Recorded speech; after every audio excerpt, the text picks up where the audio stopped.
You know, Labour still have the arrogance to think that they are the ones who will fight poverty and deprivation. On Monday, when we announced our plan to get Britain working, you know what Labour called it? Callous. Excuse me? Who has made the poorest poorer? Who left youth unemployment higher?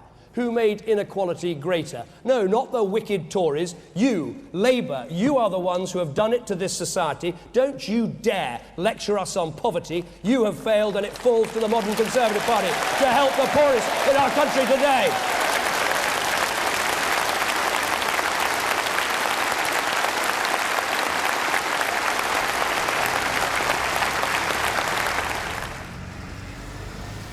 In 2011, this small failed holiday resort on the Essex coast became the unlucky winner of the title The Most Deprived Town in England. Lorraine Smith took over Jaywick's local pub in November 2010 and has been struggling to attract customers in the recession. A lot of people stay at home drinking and they can smoke as well, whereas they can't smoke in the pub anymore, can they? I don't know why I took the pub over. But the pub is called Never Say Die, and it sums up the spirit of the town. If I knew then what I know now, I don't think I would have jumped into it so easy. But I won't give up. I'm determined to keep it going, if it kills me.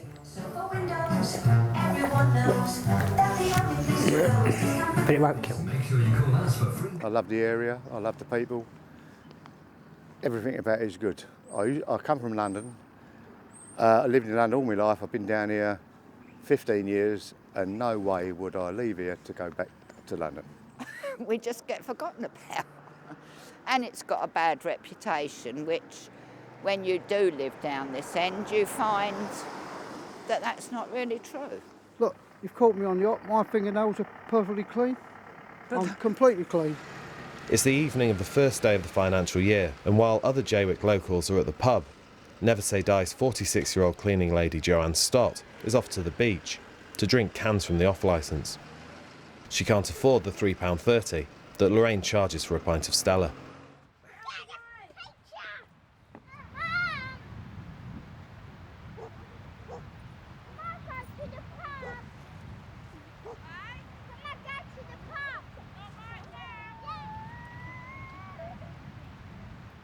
You know, I have Earls every week, so that's 10, and this one's 10, so that's 20 quid I earn a week cleaning. And then I get some of my benefits. I get income support, family tax credit. Life on benefits isn't easy. I mean, how can it be? You never get any extra money to do anything more, and you always get extra bills coming from out of the blue.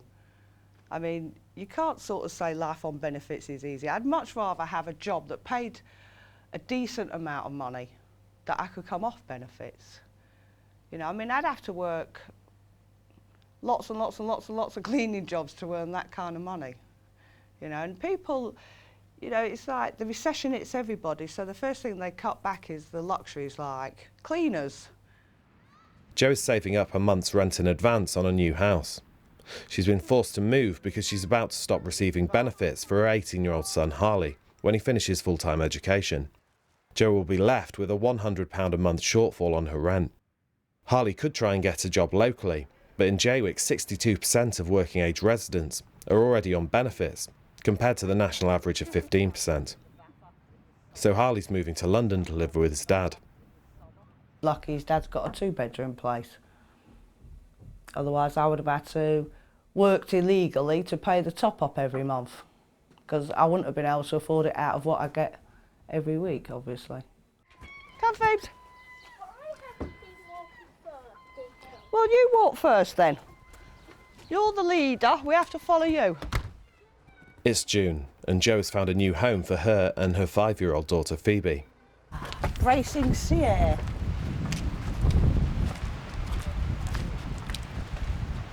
That's the beast. That's what, beast, it's a beauty. Built-in cupboards and enough room for my bed, so I'm happy, because let's face it, I'm done dancing around bedrooms, you know. As long as you're quite happy to let me have the key. Well, it sounds like it's all going to go, doesn't it? So well, it'd be a problem. I can't see a problem there, John. No, I mean, I think we're all it right. should all go through all right. And like I said, you know, if you're coming back, then we can sort out that other money thing. Yeah. Right, I best get back to work before the pub opens and I'm not done. All right. Cool, you're very close to that one, aren't you? Yeah. But that's all right, because we won't be looking out of that window. Well, it doesn't go anywhere anyway. No. OK then, see you later. Oh dear. No, he's a nice chap, him and his wife. Should be fine. He was worried that I wouldn't get the housing benefit, I think, and I said to him, I've already got housing benefit, so it shouldn't be a problem. Now, it's just the next lot of landladies and landlords I've got to see. Just there. When I next saw Jo in mid-July, she'd lost her fighting spirit. Well, the landlady came round to the old house, walked around, totted, and then informed me that she was going to take 300 quid out of my deposit for carpets. So, and she said to me, well, you've got my last month's rent, so you'll have it. At which point I informed her that I didn't have the last month's rent because I used it to secure this place. But my landlord, he did say that they were the cheapest carpets he could find and that the insurance would cover them after a year of wear and tear. In 2010, the coalition government scrapped proposed legislation to spell out the rights and responsibilities of landlords and their tenants. Mind the puddle. So Jo remains at the mercy of her former landlords, Pete and Debbie. It was just, to be honest, Debbie, I was looking at the contract and I was looking at the reasonable wear and tear. All right then. Okay. All right. She's not happy. Well, she's pressuring me to take out a loan to pay her back. I don't like being pressured. I don't want to fall out with anybody. I don't want to fight over it. It's just, you know. But can you afford to be another £300 in debt? No, not really. But what can I do? Refuse to pay? Refuse to pay. I don't think she'll accept that somehow. At this point, I decided I had to help Jo. So I sent a message to a contact at the housing charity shelter. It is quite urgent. Basically, this landlord is pressuring my contributor to sign for like a high interest loan to pay off the debt that she doesn't think she owes. If you can tell her now that she doesn't need to sign that until she's sought advice, all right? Okay, and that's a fair enough request, all right? That's not an unreasonable thing to say. I don't know, should we go and see them? Go and tell her the bad news? That I'm not signing anything today? Until I got some legal advice? She's not going to like this.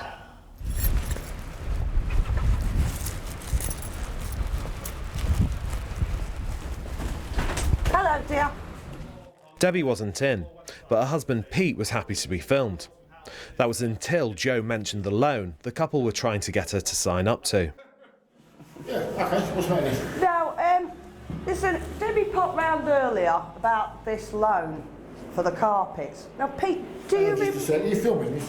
Yeah. Yeah. Did you remember... Is that intelligent? Yeah. No, don't film this. You don't want me to film? No. Okay. There you go. All right, fine.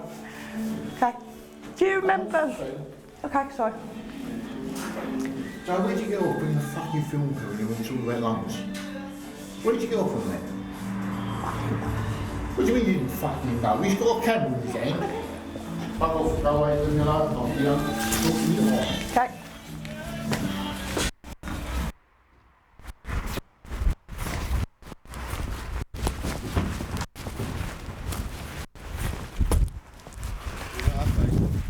Tell me to fuck off.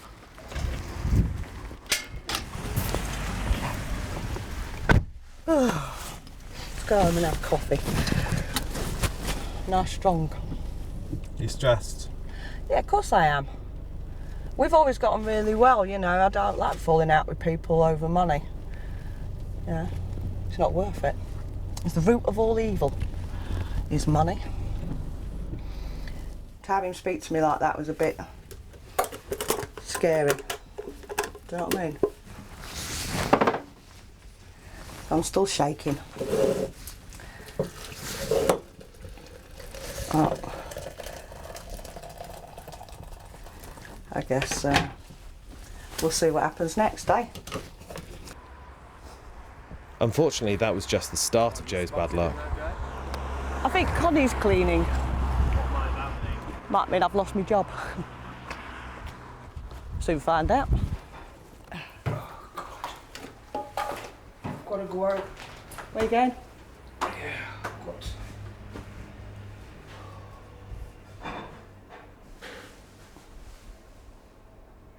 Go see my accountant, go see a few people. All right. I'll just get the buckets.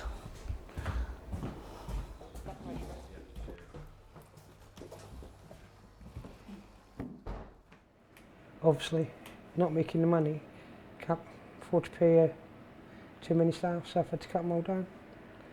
Which now it's 2 staff where I had 4 before. And do the cleaning myself. I next visited Jaywick in December. Jo's old landlords, Pete and Debbie, hadn't been in touch with her since we filmed them.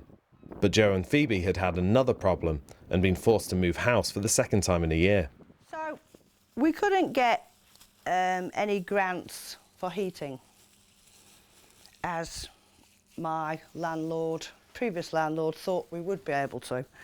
But because they've changed the goalposts again, and Phoebe'd have to be 4 for me to qualify for that kind of grant. 10. And she was 5. So we couldn't get any heating. That's going to be Carlsberg in first, isn't it? So it comes up. Yeah. 4 Cowdrey, 3 Fosters I've done.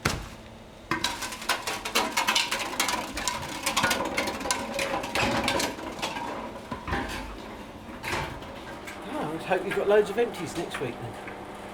Yeah. Have a good Christmas. Hoping. Are you actually open Christmas Day at all? Yes. Or? Yeah. Christmas Day and Christmas night. Yeah. When I took over the first few months, like just around about this time, wasn't it? It was a lot better then. Now, spending about half of what they spent last year.